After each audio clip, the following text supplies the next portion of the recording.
कपड़े धोने वाली बहू। शादी के पहले से ही विभा को कपड़े धोने का बड़ा शौक था। कभी नल के नीचे तो कभी तालाब के पास। अरे मेरी नीली वाली लुंगी नहीं दिख रही है। विभा की अम्मा, कहाँ रखी है लुंगी? अरे वो तो विभा ने परसों ही धोकर रखी थी आपकी अलमारी में, देखो वहीं होगी। वो ना मैंने आज धो दी, मुझे लगा कि गंदी हो गई होगी। अरे कैसे गंदी हो गई थी? उसे तो मैंने पहना भी नहीं। हे भगवान, इस लड़की के कपड़े धोने की आदत से परेशान हो गया हूँ मैं। जितना तो घर में राशन नहीं आता, उससे कहीं ज्यादा डिटर्जेंट पाउडर का खर्चा है। इसकी शादी करवा दो, शादी जाए अपने घर में ही करे काम, फिर चाहे घर के कपड़े धोने हो या पूरे गांव के। हाँ ठीक बोल रही हो, देखता हूँ मैं कोई लड़का। वो दिन भी आ जाता है जब विभा को देखने लड़के वाले आ जाते हैं। लड़की मुझे अच्छी लगी। होने वाली सास कहती है, बेटी अगर कुछ पूछना है तो पूछ लो। वैसे तो हमारी लड़की बहुत ही शर्मीली है, जो बोल दो वो मान लेती है, इसे क्या पूछना होगा। अरे कैसी बात कर रही हो माँ, मुझे इन लोगों के घर रहना है, सवाल तो कई है। हाँ हाँ बेटा, पूछ लो ना, क्या पूछना है। आप लोगों के घर कपड़े कौन धोता है? सास का मुंह बन जाता है। देखो, अगर तुम ये कहना चाहती हो कि तुम्हें कपड़े धोने नहीं आते तो सुन लो, कपड़े मैं ही धोती हूँ, लेकिन तुम्हारे आ जाने के बाद मैं रुमाल तक नहीं धोऊंगी। अरे चुप रहना भाग्यवान, बहू बेचारी घर आई नहीं, उसे डराना शुरू कर दिया। वो क्या है ना बिटिया, अभी तक तो ये कल्लू की माँ ही धोती थी, लेकिन अब तुम्हारे पापा तो दहेज में वॉशिंग मशीन देंगे ही। तभी विभा की माँ बोल पड़ती है, सवाल भी पूछा तो क्या। वैसे भाई साहब, मशीन की तो फिर भी कपड़े धोने की कैपेसिटी होती है। मतलब जो बिटिया दे रहे हैं ना विभा, इसे कपड़े धोने का बहुत शौक है। ये आप लोगों के क्या, आस पड़ोस गांव मोहल्ले सबके कपड़े धो दे और उफ तक ना करे। बाहर देखा नहीं आपने कितने कपड़े सूख रहे हैं? सब हमारी बिटिया ने ही तो धोए हैं। बस भी करो ना माँ, शर्म आ रही इतनी तारीफ सुनकर। और तो और एक दाग निकाल कर दिखाओ तो मान जाओ। हाँ अच्छा, माफ करना बेटा, मैंने गलत समझा। हमें तो रिश्ता बहुत पसंद है। और ऐसे जुड़ जाता है रिश्ता कपड़े धोने का शौक रखने वाली विभा का। उसकी शादी हो जाती है कोयला फैक्ट्री में काम करने वाले कल्लू के साथ। शादी के बाद अचानक विभा चिल्लाती हुई सास के पास आती है। सासू माँ, अरे सासू माँ कहाँ है आप? ये तो धोखा है, धोखा दिया आप लोगों ने मुझे। इसे ससुर के चक्कर के बारे में पता चल गया। अरे तो उसमें तुझे क्यों धोखा मिला है? अरे नल में पानी नहीं आता, कपड़े कैसे कब धुलेंगे? अच्छा, तू पानी नहीं आ रहा उसकी बात कर रही है। तो आपने क्या सोचा? कुछ नहीं।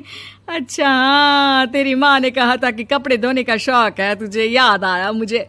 शौक बोलकर कपड़े धोने वाले मेरे जुनून को कम ना आके सासू माँ, कपड़ा धोना मेरा गुरूर है। तभी पति भी वहाँ आ जाता है। अभी मैंने इसे सनी देओल की फिल्म दिखाई है, उसी के डायलॉग मार रही है माँ। अच्छा सुन, साफ बता रही हूँ, पानी सुबह 4 से 6 और शाम को 10 से 12 आता है, समझी? विभा टाइमिंग सुनकर हैरान हो जाती है। ये क्या भूतों का मोहल्ला है? सुबह 4 बजे उठकर कौन कपड़े धोता है? 4 बजे टंकी में पानी जाता है, फिर सारा दिन धोना ना, किसने मना किया? अरे कैसी बात कर रही हैं? 200 लीटर की टंकी में कितने कपड़े धो लूंगी मैं, सुबह ही उठ जाऊंगी मैं। अब क्या था, विभा सुबह 4 से लेकर रात के 12 बजे तक कपड़े ही धोती रहती। एक रोज सास पड़ोस से निकलकर कहीं जा रही होती है कि साथ वाली कहती है, हाँ कल्लू की माँ, जरा ये बताओ कि 2 साड़ी है, 2 ब्लाउज और एक पेटीकोट और एक नाड़े वाला लंबा कच्छा। हाँ तो? अरे तो क्या, कितना लोगी धुलाई ये बताओ। धोबन दिख रहे हैं हम क्या? हमारे पति सरकारी नौकरी से अभी रिटायर हुए हैं और बेटा सुपरवाइजर है कोयला फैक्ट्री में। धोबन समझ रखा है हमें।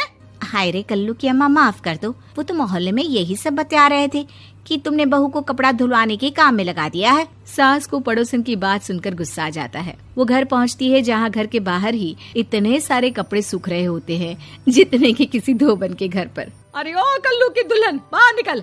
माँ जी यहीं आ जाओ, बाथरूम में चादर धो रहे हैं हम। अरे अभी हम धोते हैं, तुमको बाहर निकलो। ये आस पड़ोस वाले बोल रहे हैं कि हम बहू से कपड़े धुलवा कर उसे कपड़ा धोने वाली बना दिए हैं।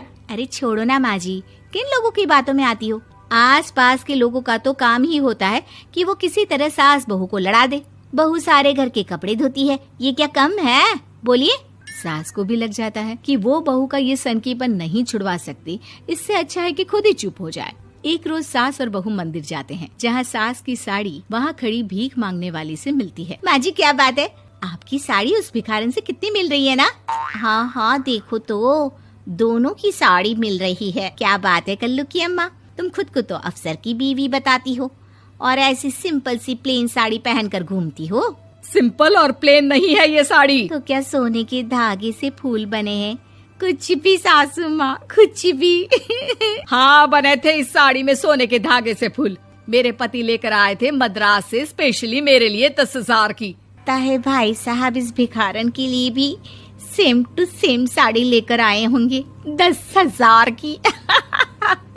सास उस वक्त तो कुछ नहीं कहती, लेकिन बहू के साथ घर आती है और अलमारी से एल्बम निकाल कर लाती है। ये साड़ी देख रही है, ये वही साड़ी है जिसे मैंने अभी पहना था। इस साड़ी में ये जो चमकदार फूल दिख रहे हैं ना, ये सोने के धागों से काढ़े गए हैं। लेकिन तू लोकल वॉशिंग मशीन ब्रश से घिस घिस कर सारे फूलों को निकाल कर साड़ी प्लेन कर दी। मुझे माफ कर दीजिए सासू माँ। और तो और, जब मैंने तुझे तेरी गलती के लिए कुछ नहीं कहा, लेकिन तूने तो सबके सामने मेरा मजाक ही बना दिया। क्यों? बहू को समझ में आ जाता है कि अब से उसका कपड़े धोना बंद।